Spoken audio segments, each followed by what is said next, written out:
Assalomu alaykum, hurmatli Osip akalar, yaxshimisizlar? Klientlar, bu ikkalasi bir xil narsaga o'xshaveradi, lekin ikki xil kosibniki buni pechatini qo'ymadi, xudo xolasa kelajakda yaxshi ishlar chiqaradi bu odam. Mana shunday kelaylamasdan mana shuni ishni ko'tarib kelishgan. Endi mana biz hozir sotayotganimiz. Buni tortib, bemalol padojidan ishilmasdan ajratib biratalaring chiqarsalaring mana shu narsani men 2 baravar qilib pullaringni qaytarib beraman. Bemalol tortib, qolagan joylaringga tortib ko'raverasizlar bu narsani.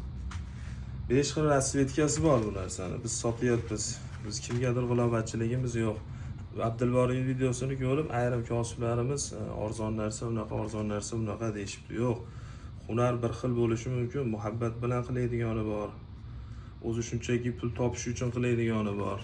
Lekin buni bittasini bitta odam kiyadi. Shuni unutmasdan inson bilan qilayotgan narsani muhabbat bilan qilaylik Osip akalar. Mana shu narsa ham ko'rinishi bir xil. Bu ham ish. Lekin buni boshqa odam qilgan, buni boshqa odam qilgan. Sog' bo'linglar, salomat bo'linglar. Hammaning ishiga rivoj baraka bersin.